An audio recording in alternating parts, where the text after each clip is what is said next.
Essaawa ziweze nnya ez'ekiro nkwaniriza nnyo mu kitundu kino ekyagataliiko nfuufu n'enkwebaza okuba nti osazeewo okubeera wano wokka ku Bukedde TV1 nze Ssanyu Robin Amweru kandi ne Mmebo Mulungi katukutwale mu kitundu kino oluvannyuma lw'okulaba emitwe. Kuva mu dduuka oba supermarket ekulinaanye bwe mutunda. Nnamwandu wa Haji.Katongole Alumirizza bamulekuwa okumukuba ne bamuyuliza engoye. Bamwambula n'akakaaya. Nsambo wali mu bitoko oyimiridde onyumirwa. Abagambibwa okutta Sobi 13 bavunaaniddwa baguddwako gwa butemu.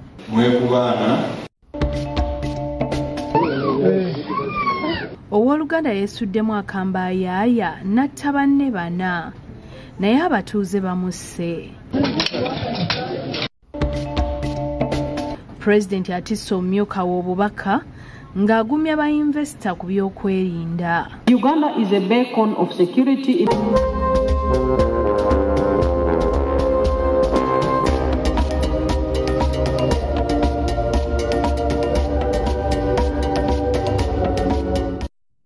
Kale omulabi wange nkwaniriza nnyo era mmanyi nti okkalidde tunyumye agataliiko nfuufu. Tutandise n'emmaali y'omugenzi Haji.Katongole ng'ono ye yali ssentebe owa Itoda eyongedde okwereeza ebikya Nnamwandu ko ne bamulekuwa abakulu. Bino bibaleetedde n'okkubagana ng'omusasi waffe wayongera otutegeeza mu mboozi eno. Bwe mutunda. Mundu onkubye nkulaliraganya abamwana gojja kulya n'enfuufu nze nkubuulira. Embeera ebadde yawo nkubye nze nawe ani akubye munne ajataisha Nnamwandu mukuba Nnamwandu wa mugenzi Haji.Katongole yali ssente wa Itoda omwefusa n'amu kwa mulekwa abakulu mu katambi akakwatiddwa ku ssimu okutuuka ku mbeera eno kiddiridde emmaali y'omugenzi okubatabula so nga yagabadde mu shaliya nga Nnamwandu wa Katongole ne nnyina Sara Ddungu omusasi waffe abasanze bakalirira ebibuuzo Matiya Omala omu ku bakozi abaleeteddwa mulekwa bano okukuuma ettaka ly'ennakwero. Omwana wange abonye nzija atafumbirwa Haji. Lwaki abona n'abapakasi abaali balomba obulombi okujja okupakasa nga beefula nti be bannannyini. Nnamwandu annyonnyodde engeri mulekwa Muhammadu Katongole n'omusikala Faati Mutagubya gye bamukubyemu ne bamwambula engoye okukakkana nga baziyuzayuzizza nga n'akakaaya akabadde ku mutwe bakamwamuddeko kumpi kumuleka bukunya. Atambala kaako ne kava ku mutwe ne kagwera olugoye baaluyuza lwonna paka kuyita bukunya. Nnamwandu atulaze ebimu ku bifaananyi ng'omusawo Mwekebejja ssaako empapula z'eddwaliro nga akkatiriza engeri bamulekwa bano gye bamukuttemu akabadiya ng'omulala wamuwujja agakonde mu lubuto n'ensambagere. Essimu ne bansamba wali mu bitoko oyimiridde onyumirwa. Nze nali nkola mirimu gyange. Kitegerekese nga n'amabanja Haji.Katongole ge yaleka emyaka 3 emabega tegasasulwanga Nnamwandu no bwakkatiriza. Bagamba ebbanja lya kitaabwe tebaagala kumanya lyesasule. N'omuzikiti gwa kitaabwe ne bagala tebaagala gwongerako wadde olw'ataano emikwano egiriyitawo gikole ki? Gimalirize. Kyokka ku lukumu lwa ssimu bamulekwa balangidde nnyaabo ono nti okufumbirwa kitaabwe yali abaza byanfuna. Buli muntu eyaweebwa ekintu kyonna akozesa mpozi waliwo ebintu ebyali yasigalawo nga birina kutuyamba ffenna nga waliwo n'abantu abaali babanja muzeeyi tulina kwekubira mulanga mu kooti probably ebintu byonna babisazeemu okugabana kwonna bakusazeemu wabeera nga waliwo okuddamu okugabana tukube bululu owa administrator general ye yakola kwaffe ebintu byonna bye baakuwa tetukwata okutunda yadde ekintu kyonna. Nnyina wa Nnamwandu ategeezezza nga batabani bano bwe basusse okulisa muwala wa Kakanja mu kiseera kino alina emyaka 33 so nga mutabani wa Haji.Katongole omukulu asuba myaka 40. Era mukoddomi wange yajja n'amwanjula byonna marriage certificate tubirina naye baamutandikirawo nga lumu nga Allah yakatwala mukoddomi wange zize nguluba mbintu naye ng'abo bolaba abaana b'omugenzi Haji.Katongole tebakola tebalina mulimo nagumu gwe bakola n'ennyumba ze basulamu bazigabana ku taata waabwe.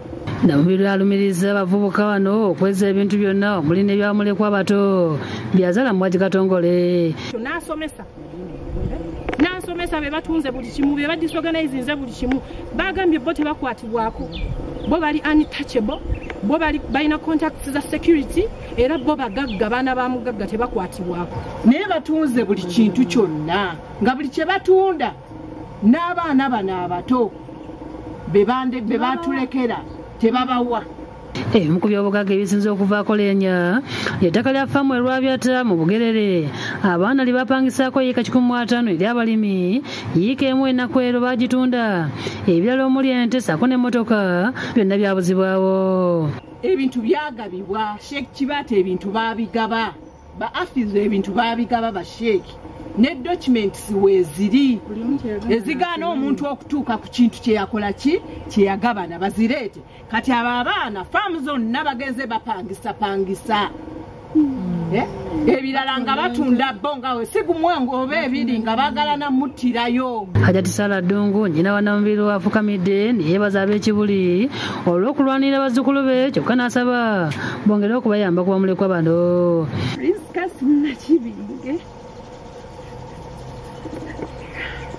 Akoze kinene nnyo. Bamulekwera Alumirizza nnyabo kutwala abapunta yeesalireko ettaka nga yeekobanye n'omu ku bakuza. Tumbuuza kiki lwaki atolesebwa gundi otulaba basave abali mu kupima okitegeera ne tubagamba mulekerawo ntuga basave mulekerawo okukola bino. Ate nange nayita makubo matuufu okujjako ekyaffe olwo tupime eggurupu esembayo tulekewo ekyayo bo bagamba buli kimu kyabwe. Haji.Katongole yafa ennaku z'omwezi 3 omwezi ogwokusatu mu mwaka gwa 2021 nga yaleka ebyobugagga ebibalirwamu obuwumbi bw'ensimbi mu bitundu by'eggwanga eby'enjawulo nga bino byebyereeze bikya bamulekwa ssaako ne Nnamwandu ono nga nagye buvuddeko yasuubiza mugerera ekitundu ky'ettaka eri ennaku ero. Eyo nga tuvuddeyo kyaddaaki abantu 13 bakwatiddwa ku ttemu eryakolebwa ku Padde Sserunjogi yali amanyiddwa nga Sobi era ne basimbiddwa mu kkooti ne baggulwako emisango egy'obutemu. Babadde mu maaso g'omulamuzi Deewo Ssejjemba e Butambala era tabakkiriza kwewozaako kuba omusango guno guwulirwa kkooti nkulu yokka. Abantu 13 abakwatibwa ku ttemu eryakolebwa ku Padde Sserunjogi amanyiddwa nga Sobi nga 18 omwezi ogwa Desemba omwaka ogwedde batwaliddwako kkooti e Butambala okugulwako emisango. Bano okuli Lwakana William, Kalema Joseph, Bahame Prosper, Abimana Salom n'abalala batuusiddwa ku kkooti ku saa 3 ez'okumakya. Those without handcuffs come in front. Basimbiddwa mu maaso g'omulamuzi Deewo Ssejjemba owa kkooti eno n'abasomera emisango ebiri omuli okukuta omuntu n'okwekuba n'okutta. Abategeeza nti bavunaanibwa bannaabwe abatannakwatibwa nga bano balira ku nsiko nga n'okulinza kukyagenda mu maaso. Nti nga bwe muli awo mwenneewamu n'abantu abalala abatannakwatibwa. On that same day of 18th December last year, olunaku lwe lumu olwo olunaku z'omwezi 18 omwezi ogwa Desemba, you conspired mwekubaana to commit an offense of murder. okuzza omusango gw'obutemu. Ettemu lyakolebwa ku kyalo Kibale mu Ggombole Maduro egomba omulamuzi Ssejjemba abategeeza nti omusango waabwe gulina kulirwa kkooti enkulu bw'ati n'abasindika ku alimanda. Omu ku bannamwandu basubika abasandasha mirimu abadde ku kkooti n'akulimira abatabbaabwe. Mwata bubi bba wange mutakedde osasulira enensi omuntu bw'okola ekibi osasula bw'okola ekibi osasulwa. Ategeeza nti ne bannamwandu abalala si bakussa mukono okutuusa nga bafunye obwenkanya. Tugutwala kufa na kuwona ate asobole ng'awummula ffe nga tugutwala tugwa ne tusituka. Sawa zino tuli mu kwerwanirira nga ffe kuba katulwanirira taliiwo n'emitima egiri yaffe gyafa tutambula butambuzi naye nga tufiiririra bwenkanya. Batoni Kiwe yapangisa Sobi okukuuma ettaka yeebazizza poliisi ne gavumenti olw'okuvunaana abakwate kyokka n'asaba esigiddamuzi okwanguya ku musango. Omusango guno bwe guba guyingidde kkooti ebitongole byonna ebibadde bikuba enduulu tokola kino linda ate si further inquiry ate kati muveemu muleke ekitongole ekiramuzi kikole omulimu gwakyo. Hassan Sisimbi yalabirako nga basajja batema sobi ne yasimye poliisi ne kkooti olw'engeri gye bakutemu omusango. Bonna abali abantu 13 n'ababiri abali awo bonna baaliko tukyabanje abalala bali abantu nga 10 neffe twagala abantu aga Sifo batasobi ebintu bino bya kiwanyi nnyo naye bannabawulire ebintu bino bulungi nnyo. Joseph Kinobe yakusakidde eggulu ku Bukedde TV. Ate abatuuze ku kyalo Rwenchera mu Town Council Kamwenge baguddemu ekyekango abantu ba famire bana bwe batemuddwa ow'Oluganda. Abatiddwa kuliko tulyaheebwa Gladys ow'emyaka 42 Nnamwandu Anita ow'emyaka 18 abadde yakatula sini eyokuna Ainemani Susan ow'emyaka 16 ne Atusaasire Anesty ow'emyaka 9 nga kino kiviiriddeko abatuuze okulumba Samu Asiimwe gwe balumiriza okubatta naye ne bamutta. Nkihano eri kugwa abantu 5 okufa omulundi gumwe omuntu kubalya aho tukumutwaramu nk'omuntu otebeekine omuntu biratine enshonga cyaro konka kimuko murundi gumwe mukama angirire mbabaza mpumuzi akukuba omukazi wanje n'umwana wa siniya yakana siniya siri kujini paula raft kadota. Abakulembeze bavumiridde ettemu lino ne bakubiriza abantu bulijjo obutatwalira amateeka mu ngalo.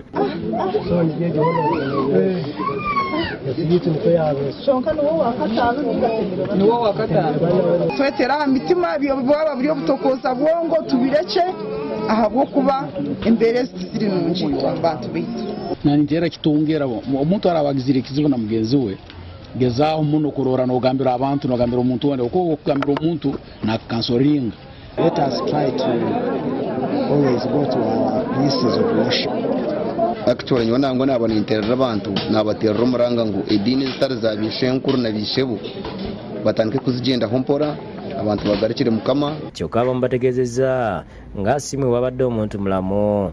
Vincent Wesijja omwogezi wa poliisi mu bitundu bya Rwenzori akasize ettemu lino era ng'okunoonyereza kutandise. So we are appealing the people to stop killing each other in the name of mob action or killing for revenge.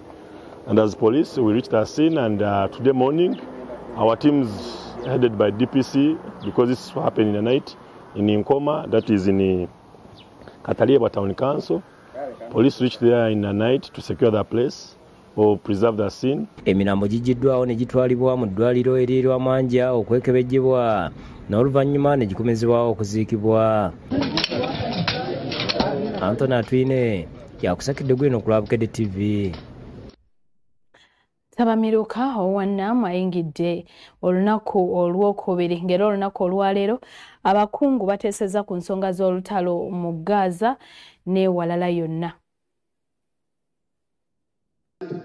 Mu nsinkano gyebabaddemu eyindidde ku Serena Hotel mu Kampala bannabizinensi balaze obwetaavu obw'okwezimba mu by'obusuubuzi ng'amawanga agatalina kyekubira okusobozesa abantu baago okubeera mu bulamu obweyagaza. Mu kukubaganya ebirowoozo, Minisitule y'ebyobusuubuzi, ey'ebyentambula, ekitongole ekivunaanyizibwa ku kitabu ky'abakozi ki NSSF, Minisitule y'amasannyalaze n'obugagga obw'ensibo, eno gye basinzidde okulaga bamusigansimbi obwetaavu obuliwo obw'okwekemba okunogera ebisoomooza amawanga ganeetagala. Akulira NSSF Patrick Kayota ategeezezza nti buli mwaka ekitono ennyo bakuŋŋaanya obuwumbi bwa $600 era n'asaba batandikewo enkolagana basobole okukwatagana n'amawanga okweyambisa ensimbi zino okukola bizinensi. Uganda is so small, so nascent, so young as an economy, and it has so much that we can do so much from this point on and help grow your business as we grow the economy. On that note, I really look forward to speaking with you because I believe together we will be your local, domestic, credible partner, willing to put in some money with you because we have a stake with you, and then we can de-risk the investment. opportunities for you. Akulira ebyobusuubuzi mu Qatar, Mohammed bin Ahmed Twaha asimye Uganda okuba eggwanga erisinze mu byobusuubuzi era asuubiza nti bakwongera okukolagana naffe. Minisita ow'amasannyalaze n'obugagga obw'ensibo Dr. Ruth Nankabirwa Sentamo asabye abakungu bano okubeera ekitundu ku Uganda mu kwongera okuzuula ebyobugagga eby'ensibo bye tulina. I will end by calling you to invest because we still have other areas which need exploration. Moroto Kadam, where oil seeps are on the ground, you can really see oil. You can see gold when you are there. So we are continuing to issue licenses for oil exploration. Minisita w'ebyensimbi Matiya Kasaija atendereza omusinde Uganda kwekulira naddala mu byenfuna. It will be growing. Other facts remaining constant, it will be growing at 6.4. I extend a warm invitation to all the investors to explore the vast potential that Uganda offers. Mu lukuŋŋaana olwa East Africa Trade and Investment Forum, omumyuka wa President Retired Major Jessica Lupo yakiikiridde President Museveni okulugulawo mu butongole okutuusa olunaku olw'enkya lwe lunaakomekkerezebwa. Mu bubaka bwe President agambye nti ebyokwerinda biri gguluggulo eri bamusigansimbi abanatta omukago era n'abasuubiza okubanoonyeza obutale obw'ebyamaguzi byabwe kuno n'ebweru w'eggwanga. Uganda is a beacon of security in the region, and investors can be sure that they will be safe in Uganda and their property is secure. Therefore, the East Africa Trade and Investment Forum will be a platform for increased business engagement and a dialogue to enhance private sector investments and businesses in East Africa. Ismail Nsubuga yakusakidde eggulire lino ku Bukedde TV. N'emboozi eyo tugenda kuwummulamu katono tudde n'ekitundu kyaffe ekyokubiri ekyagataliiko nfuufu mulimu gano. Linda ne bino mugataliiko ttaala oba bakubire ku ssimu. Munnamateeka yatunda enju n'agiremeramu asimbiddwa mu kkooti. Asuze luzira. Ogutatabuddwamu kintu kyonna kuviira ddala mu njuki. Kale kulikayo nnyo mu kuwummulamu okwo ekitundu kyakubiri kino tukiguddewo n'abakulira ebyobusuubuzi mu ggwanga abasinkanye bamusigansimbi abali mu mawanga agali mu mukago ogwa Nnam babasabye okwongera okuwagira ebyensuubulagana okusitula ebyenfuna mu mawanga gano. Babadde ku Serena wano mu Kampala. Abameruka abakungu okuva mu wanga aganamu yatandise olunaku olugula ayingidde olunaku olwokubiri ng'abakungu batisa ku nsonga ez'enjawulo zetuulira ku byobufuzi n'ebyenfuna okusitira ku mukungu wa minisita avunaanyizibwa ku by'ekikungo minisita ensonga ez'ebulusamu omala tabameruka yawuddwa mu bukiiko bubiri obatisa ku nsonga ezitali zimu. There were deliberations by the two committees, that is the Political Affairs Committee and the Economic and Social Affairs Committee. Kuno kuliko akakiiko ak'ensonga z'ebyobufuzi nga kano kateesezza ku nsonga z'okutola Palestine ne Isirairi oluli mu Gaza obutabanguko mu kitundu kya Buwalabu mu Lebanon ssaako ne Syria. Omala agamba nti akakiiko kano kasimbye essira ku nsonga z'ebyobufuzi obutabanguko n'entalo okusemazinga ezitali zimu okuli Africa ne Asia mu masenketa ga Amerika ng'essira kaleetedde ku mawanga gasingamu obutabanguko. The situation in Syria and Lebanon amongst others. In Africa, they discussed issues of colonialism in especially the Chagos archipelago, issues concerning the Mayotte Islands in Comoros, and issues of Western Sahara.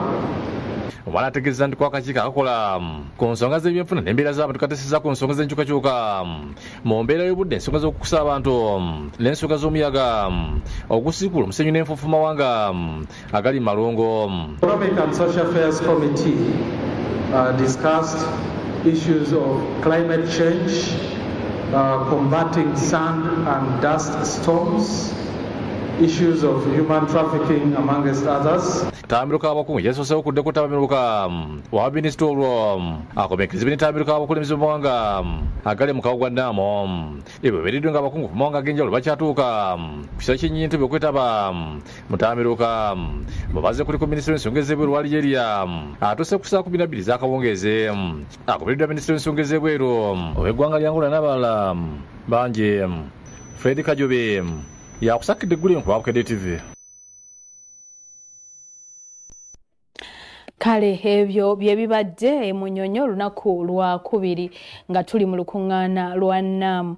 Ate omulamuzi Adam Byalugaba owa kkooti ya Mwangatu e Mengo asindise mu kkomera munnamateeka eyaguza omusuubuzi w'omu Kampala ennyumba ku bukadde 2 kyokka n'agiremeramu. Munnamateeka Yona Kizito wa Kizito Lumuwandi Company Advocates aleetedwa kkooti ya Mwangatu e Mengo mu Kampala n'asimbibwa mu maaso g'omulamuzi Adam Byalugaba n'amusomera emisango egy'okujja ssente obukadde 2 mu lukujjukujju ku Henry Kasiita. Omusuubuzi w'omu Kampala bwe yamuguza ennyumba esangibwa ebwerenga ku lw'Entebbe ali n'agiremeramu. Omulamuzi asindise Kizito mu nkomyo eruzira okutuusa nga ennaku z'omwezi 3 omwezi guno lw'anaakomezebwawo yewozeeko oba si kyo ateeseganye Kasiita alabe engeri gy'amusasulamu. Omusajja omufere ne bamuteeka mu maaso g'omulamuzi. Omulamuzi n'amusalira wiikisi 2 rimandi akomawo nga 3. Naye nze njagala bwenkanya ampe ssente zange. Mikwano gya munnamateeka ono ku kkooti balabiddwako nga beegayirira omusuubuzi Kasiita badde ku mmeeza bateese ekintu kyagaanye n'abawamagezi bagambe Kizito ssente ze oba si kyo ennyumba gye yamuguza. Kati nze njagala ave mu nju yange kuba yo weeri. Kasiita yeebazizza omulamuzi Byalugaba ali mu musango guno nti essubi lyali limuweddemu dda oluvannyuma lwa munnamateeka ono okumwewaanirako nga bwe kijja okuggweera mu kkooti. Omwami we n'agamba nga bw'addayo ewaka okwebaka era alina okufuna beyiro kuba amanyi abalamuzi abanene bangi bimukyukidde. Omulamuzi atulaze tali sayidi yaffe nnyo ali ku mazima na bwenkanya. Emboozi eno twagikulaza olunaku olw'eggulo nga munnamateeka ono akunguzibwa poliisi e Nateete gye yabadde aggaliddwa era gy'aggiddwa okuleetwa mu kkooti enkya ya leero. Nga Kasiita yatulaze empapula kwe yagulira ennyumba eno kyokka Kizito n'agiremeramu ng'agamba ti mukazi we ye tatadde mukono ku mpapula ezigula. Abuuza nti omukazi we teyasayininga mbu enju ye ne mukazi we kati mukazi we aba teyasayininga nze nina fiirwa ssente zaye nze nzibanzibe. Ye omulamuzi Sanula Namboozo wa kkooti ya Buganda Road agobye okusaba kwa mugagga Nabukera Christine mutabani we Mawanda Vincent kwe baali bateekamu nga baagala Joseph Mbalire muganda wa John Kabanda okubaweerako obujulizi mu musango gw'okumenya edduuka erya Kabanda yali omupangisa wa Nabukera ne babbamu ebintu n'ensimbi enkalu ng'okusinziira ku ludda oluwaabi bino byaliwo mu biseera ebya COVID-19. Kyokka ne mucunguzi akulira oludda oluwaabi awakanyizza ekyokuddamu okuleeta omuntu yawedde obujulizi okuggyako ng'omulamuzi yalagidde. Omusango gwongezeddwayo okutuusa ennaku z'omwezi 8 omwezi ogujja. Abasuubuzi abakulembeddwamu John Kabanda boogeddeko n'omusasi waffe. Kaakati kkiriza obagaana mukyala Nabukera agende yeeteeketeeke okulirira abasuubuzi bonna bazaasobyako. Martin Kizza ne Josephine Innocent Ssenfuma ebyokusakidde eggulu eno ku lwa Bukedde TV. Zo empaka za Miss ne Mr. Bukedde 2024 zitongozeddwa olunaku olwaleero wakati mu bakontanyi okwawulwamu mu bibinja nga bwe beesunga okuwangula ebirabo eby'enjawulo. Emboozi eyo tugenda kuba tugikutuusaako mu maaso awo naye kansooke nkutuuseeko emboozi eno eya Katikkiro Charles Peter Mayiga alabudde abavubuka akabi akali mu kukozesa ebiragalalagala. Abadde akyaddeko mu kisaakaate Gayaza era nga yabadde omusomesa omukulu olunaku olwaleero.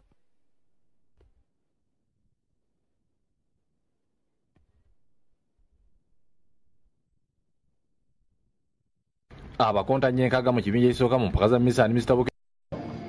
Mu kisaakaate kya maama n'abagereka eky'omulundi ogw'17 eGayaza, Katikkiro Charles Peter Mayiga yaniriziddwa minisita ebyenjigiriza ebyobulamu ekikola ky'abantu ne ofiisi ya Nnaabagereka Kotilda Nakate Basenga ne bakojja b'ekisaakaate. Abasaakaate bamulaze engeri gye bayize okukuumamu emibiri nga miramu n'abakubiriza okusigala nga bakola dduyiro. Engeri gye bakola duyiro tebagenda kulwala sukaali n'ebirwadde ebirala bingi bw'obanga okola duyiro tobirwala kubanga omusaayi guba gutambula bulungi. Alambudde emirimu gy'abasaakaate emirala ne bamulaga ebikoleddwa omuli okukola amanda mu kasisiro n'ebirala.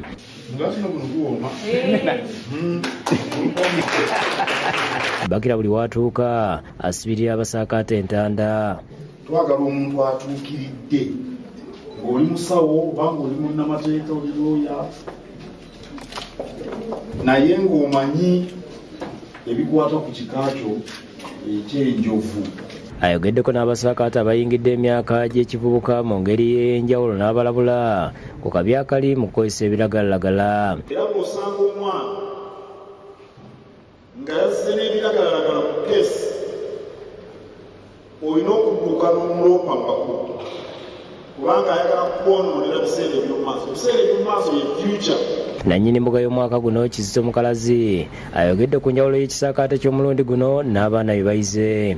Neebaza maama Nnaabagereka mu masomero gonna okubanga omwaka guno 2024 yalonze wano. Abasaakaate basiimye Nnaabagereka olw'omulimu ogubakolebwamu. Ekisaakaate njizeemu okukola amanda ge bayita briquettes. Adrian Mukiibi akulira Nnaabagereka Development Foundation ne Ssaabagunjuzi Dr. Rashid Lukwago bakasiza nti abaana bayize bingi era basuubira nti baakubiteeka mu nkola nga bavuddeyo. Olw'ensonga tulina okukakafu ebbanga lino abaana bamaze wano bakyuse bagenda kuba abantu bano. Kamala byonna wa Buganda Kabaka w'ebweru okujja okulambula omulimu guno maama gwakola kikulu nnyo. Lydia Nakiguli yakusakidde gweno ku Bukedde TV. Nabino ngatali konfoofu. Tubaniriza ku Modern Tiles, tulina tiles ezitanywa mazzi, ezitafeedinga ate ku bensamsam. Modern Tiles! Pride College mpigi somero lya mulembe lya boarding one A-level abawala n'abalenzi nga n'okumanya ebisingaawo noti 785 48 noti 4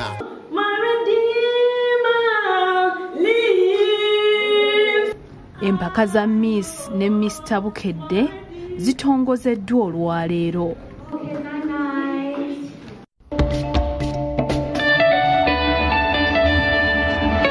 Dear viewer, obadde okimanyi nti kati ant porridge yekakensa mu byendiisa y'abaana mu nsi yonna? Nanti teri kitulema naddala ebikwatagana ne appetite. Tuyambye bamaama bangi mu nsi yonna okufuna akamwenyumwenyu nga naawe konaatera okufuna ng'okozesa products zaffe. Abaana abakonzibwe mu baleete tubakoleko ku bwereere. When it comes to infant feeding, there is no problem we can't solve. Okumanya ebisingawo tukubire ku noti 785 882 674 ojja laba w'enjawulo mu myezi ebiri gyokka.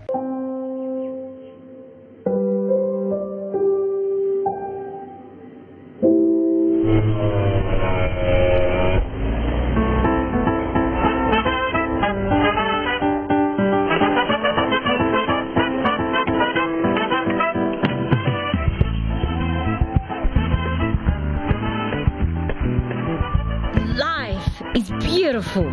Soft care pads. So fit, so right. Happy New Year! Mwaka guno olina kugutandika na chapa. Luba Properties emperero ku Luba House egutegekedde omwaka omulungi kalala nga kati osobola okusiba ku ploti gy'ogenda okugula omwaka guno ng'obudde bukyali n'ofuuka landlord ku bukadde 5 n'emitwalo 7 zokka. Egeeza 0 bwe kimbejja oba geeza 0 bwe serenti ku miliyoni 8 mpegi 7 phase 2 ku bukadde 9 mpegi town view walabira n'ekibuga miliyoni 2 zokka. Nkokonjeru Jinja Highway ku miliyoni 11 n'ekitundu. Matuga Semuto miliyoni 6 n'ekitundu. Geeza Vumba miliyoni 14 n'ewalala wanje. Jangu ku Luba House empererwe Geeza Road otandika omwaka omusufu oba tukubireko ku 0757 nyanya mukaga oba 0773 259 007. Luba Properties, where dreams come true. Are you looking for quality education for your child? Come to Gayaza Cambridge College of St. Mbaga, a boarding secondary school for both O and A-level with modern facilities and qualified teachers. We have spacious classrooms, a well-stocked library, an equipped computer lab, fully stocked science lab, and a large play area for our students. We also have a variety of sports activities like soccer, netball, chess, ludo, and many more. Registration is in progress. Call us today for more information. Gayaza Cambridge College of St. Mbaga. Travel Limited abakugu mu kutuusako emmere ebirungo n'eddagala ebisolo n'ebinyonyi bakuleetedde Iron Essentials Adult Crock 25/10 emmere n'eriibwa mbwa nkulu egiwa Belgium era nga nnungi okuzaama. Iron Essentials agira mu bipimo bya kilo 15 paakingi nnungi nnyo obutayitamu mpewu oba bunyogovu era erimu obutafaali obuzimba omubiri kubanga ebirungo ebirimu byekenenyezeddwa era ne bikakasibwa nga bya mutindo gwa waggulu nnyo ku birala. N'olwekyo emmere gisange wonna awatundibwa emmere y'embwa okwetoola eggwanga ne mu supermarkets oba jangu ku head office yaffe Wakiso essimu eri nooti 7 nooti 1 848 845 oba nooti 7 nooti 6 202 675. Iron Essential mu East Africa ekituusibwako aba Nutrinova Uganda Limited. Jovia ng'oyolekera ku lugendo luno olw'obulamu nkuwa ekirabo eky'amaanyi agataziizibwa, amaanyi okulabibwa n'okuwulirwa mu mawanga ag'ewala ennyo, okutuuka buli wamu nga yadde togenzeeyo, ensi yonna ng'ekuli mu ngalo.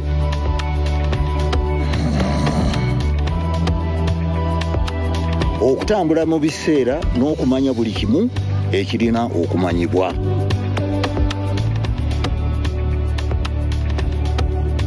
Jovia, kino kye kirabo kyange gy'oli.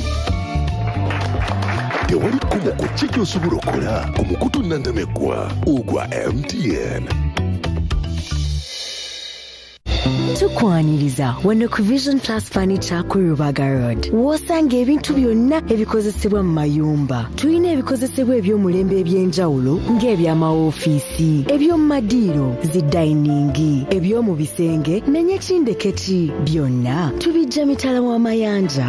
Vision Plus Furniture tukulembeza emisono egiriko omutindo n'obuwangaazi. Tukubireko ku nooti 392 176 997 oba tukyalire ku showroom ya Ferry ku Rubaga Road, Furniture House, Plot 1427. Bukedde olwokusatu akuleetedde ebikulu bino. Iran ekubye emmeri ya Amerika nga kati President Biden ali mu kusoberwa. Tusobola olukalala lw'amasomero 9 ge baalaalise obutaggulawo mu Masaka gattako yiya ssente akulaza emikisa gy'okukola ssente mu Ttaabamiruka wa Nnam. Tukuleetedde olugambo omuli owa Nnameere okutabukira abaamu yeeyo olw'omusajja gwe yayanjula gattako n'ebitabudde Jose Chameleone ne Praso mu by'emizannyo. Mulimu ensonga ezigobezza Jose Mourinho ku butendesi bwa Roma n'ebirala mu katale k'abazannyi mu Bulaaya. Tonnamala mu Bukedde olwokusatu agula 10 zokka. Kale mukwano webalire ddala gwe tukyatambula naye kyekitundu kyaffe ekyokusatu ekyagataliiko nfuufu nga kino nga bwe nkutegeezezza mu kitundu ekyokubiri nga nkuwummuzaamu nti empaka eza Miss ne Mr Bukedde 2024 zitongozeddwa olunaku olwaleero era nga abakontanyi bawaga okuwangula ettaka ko n'ensimbi.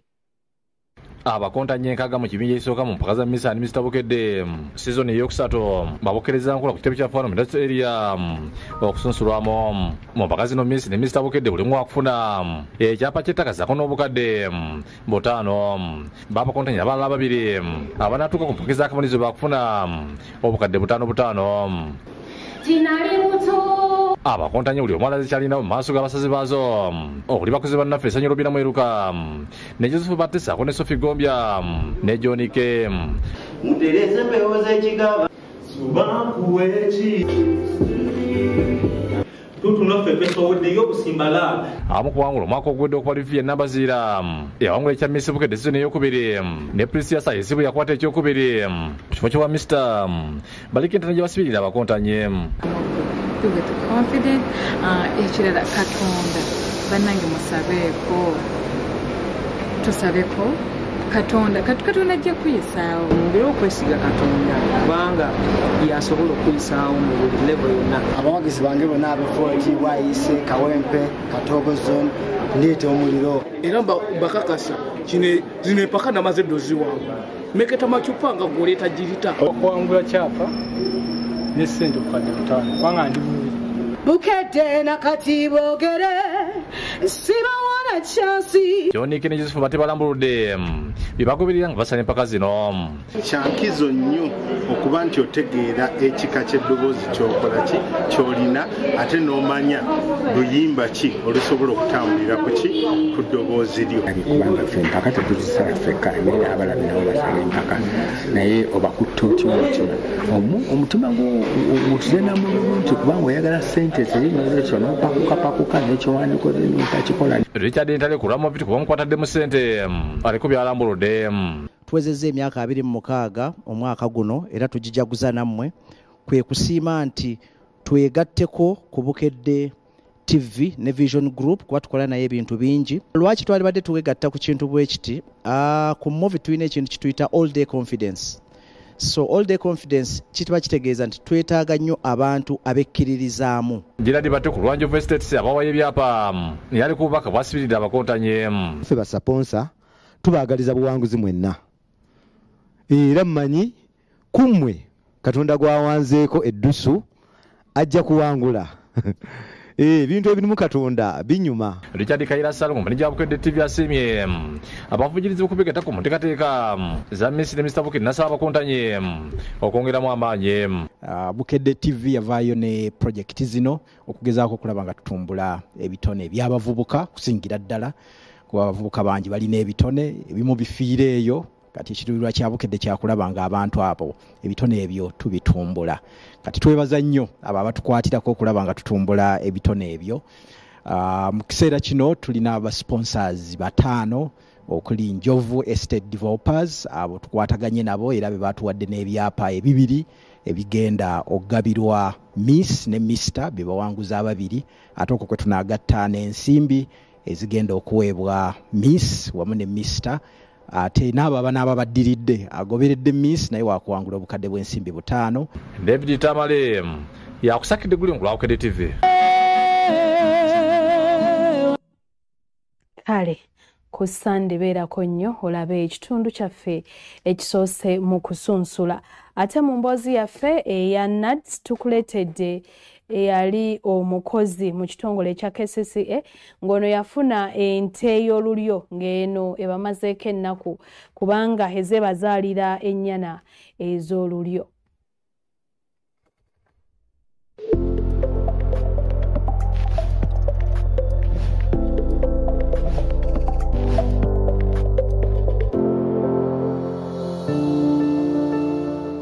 Gwalina omulimu ng'okola ekiseera kino lowooza ku lunaku lw'okuwummula obeeko ky'otandikawo ekinaakuyamba. Nnakiganda Lydia Jemba ye mukomulangira Jembe Namayumba ekisangibwa mu disitulikiti y'e Wakiso agamba ye ne bba baali babeera Kampala gye yali akolera mu kitongole kya KCCA. Ekiseera ky'okuwummula bwe kyatuuka Nnakiganda agamba bba yakosebwa nnyo n'obulwadde bw'omutima ne bunnyinnyittira. Wakati mu kusoberwa n'ente ze baalina zaagwamu ekimbe ne zifa ne basigala mu mbeera ya kuyagga. Wakati mu kusobera baasaba ente mu NADS era mu 2013 baafuna ekikubagizo bwe baaweebwa ente y'olulyo kati bazaalidde emirundi 5.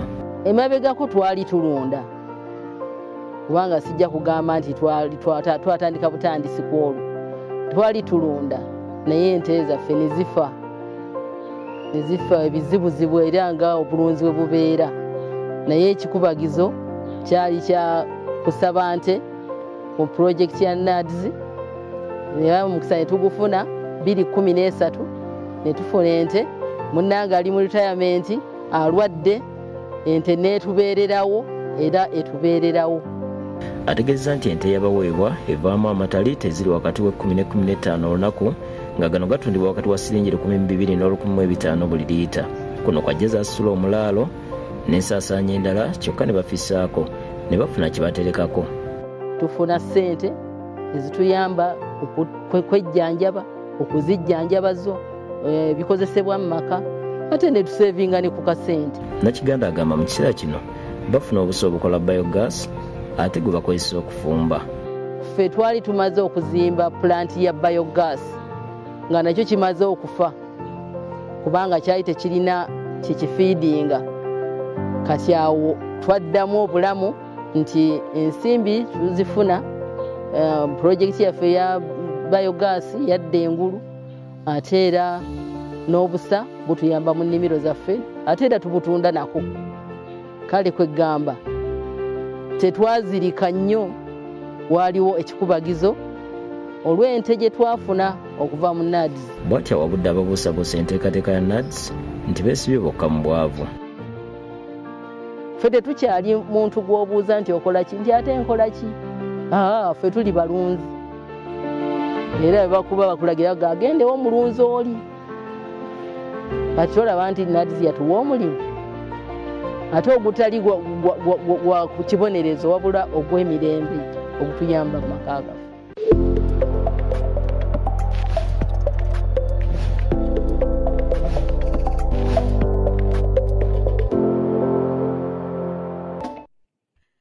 Ekitundu kyaffe ekisembayo ekyagataliiko nfuufu tugende mu gebyemizannyo. Abayizi abasoba mu 200 ababadde baweererwa gavumenti mu by'emikono wansi w'ekitongole ekya DIT batikkiddwa mu ggombolola ye Bamunaanika omulundi ogusookedde ddala ng'omukolo gukoleddwa Minisita Jesse Muyingo. Minisitule y'ebyenjigiriza y'amatendekero aga waggulu Dr. Jesse Muyingo akalaatidde abatikkiddwa mu nkola ya Skilling Uganda wansi w'ekitongole kya DIT okukozesa amagezi ge bafunye okwekulaakulanya abeetandikirawo emirimu. Mukulembeze ekigambo ky'ensi yaffe okuba tulina okugikolerera. Mukole ekintu kyolaba nti kijja kuleetera akasente mu nsawo. Kano ge matikkiro agasookedde ddala okukolebwa mu ssaza lya Bamunaanika ng'abayizi bano babadde baweererwa gavumenti mu nkola eyo yatandikibwawo okwongera obukugu mu bantu. For the award for a certificate in that occupation that is attached to your name. Congratulations. Abasabye okwongera okwagala ensi yaabwe nga bakola ebintu ebituukanye n'omutindo n'abajjukiza gavumenti ya NRM bwere ey'okwongera okulafuubana okulaba nga basoma ebyemikono beeyongerako. Gavumenti yammwe eya NRM, gavumenti yaffe malirivu okulaba nti sikimu zammwe ezogera okulinnya. Kwebaza olw'okutuwa tekinika eyo ng'eyita mu ggwe. Abo babudde n'okujjumbira enteekateeka za gavumenti ezigenderamu okwekulaakulanya. Ffenna twekwate wamu tujja kukulaakulanya ekitundu kino. Seyefu Katabaazi amyuka Radis Weruwero akalaatidde bannayuganda bulijjo okufaayo okusiima bakola ebirungi nasibira entanda abatikkiddwa. So obadde tolina peero ikatoledde batugambye olina peero eyo kiki mwagala muyinge kyakimwe mubanja. Reverend Father Gerard Wamala bwana mukulu w'ekigo ky'Emulagye naye akootidde abatikkiddwa okubeera abayiiya. Omusabwa guno njagala bere pata ebaggulirawo obwangu bamuve ku origino. Amina mubeere bayiiya. Amina. Ambassador Rogers Mulindwa yebazza Minisita Muyingo olw'ettofaali lyagasse ku nkulaakulana ya Luweero. Omuntu atalina bbaluwa ya DI totwagaza ki? Okugira ng'olina mu kipa kwa Kirogo bw'oteyagalira Muyingo kyakoze ntakwerabira ekigambo kya nguudo otukuddeko. Twagala tubalize pulezidenti otuweera omukulu ono bwa minisita. Bw'avudde wano minisita agenze ku kyalo Kiteme okwetaba ku mukolo ogw'okujagulizaako ssente w'ababuulizi mu bulabizi bw'e Luweero era Asmas Sekiwere olw'okuweza emyaka 4 mu bubuulizi. Omukolo gwetabyeko ne Kaloni Godfrey Kasana omulabizi w'e Luweero yasuulibwa n'abalala. Eno asimye abantu bulijjo okwebaza Katonda olw'ebirungi babeera batuuseeko neyeewuunya abayisa amaaso mu Katonda. Yakoledde Katonda emyaka 4 n'ava mu mwenda nakanga tugende yeebaza Omukama. Kwebaza nnyo ebintu by'eggwanga ky'okola kitera okusinga ennyo okutulumirwa. Ddala projekiti gy'ogendako emmanga eno Mwabusaana gimanyiiko bulungi egenda kutugasa naddala mu by'entambula. Maria Nantumbwe yakusakidde eggulire lino ku lwa Bukedde TV.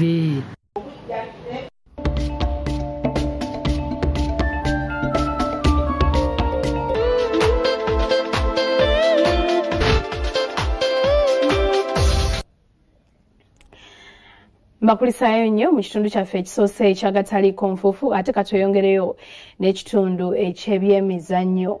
Ttiimu y'eggwanga eya She Cranes olunaku olwaleero etendekeddwa nga yeetegeka okuttunka ne bannyinimu aba Bungereza ku lw'omukaaga luno mu mpaka eza Vitality Nations Cup.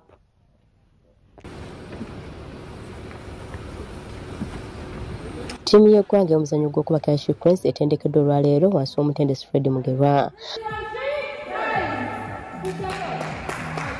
mu mpaka zino Shikwenze eggulawo ne bannannyinimu ab'Abungereza ku Lwomukaaga ono ku ssaawa 2 ez'ekiro ku Oval Arena mu kibuga London.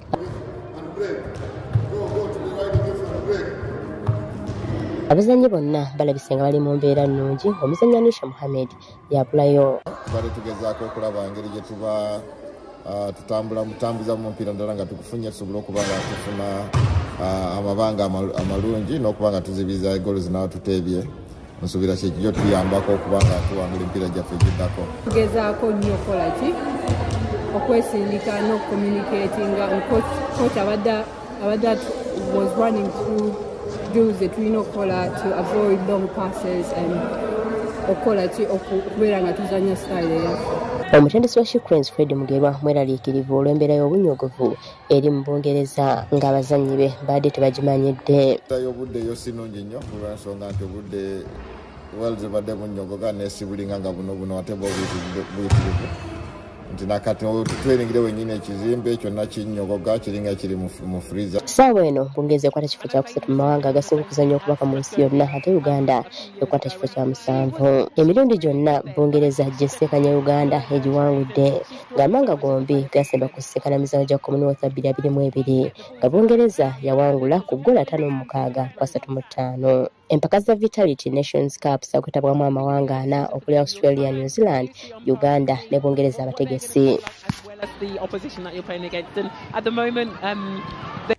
Ate olw'oluzannya olwokubiri olwa liigi ey'eggwanga eya Star Times Uganda Premier League luddamu ng'ennaku z'omwezi 27 omwezi guno. Leero tutunuulidde club ya Maroons FC nga engeri gye lwetegekeddemu. Maroons FC yemu ku ttiimu ezadde n'omutindo omulungi ogw'obunyisizza abangi mu muzannyo olusooka olwakaggwa nga bano bamalidde mu kifo kya 4 wansi wa Bull FC ekulembedde Kimeeza ng'eddiriddwa Vipers ne Kitara. Okwawukanako ne sizoni ewedde nti oluzannya luno we lwaggweerako nga bali mu kifo kya 10 okusinziira ku mutendesi wa Maroons Muhammad Sefuma asuubira oluzannya olusooka lutambudde bulungi kubanga abazannyi abamu bayituddwa ne ku ttiimu y'eggwanga ya Uganda Cranes.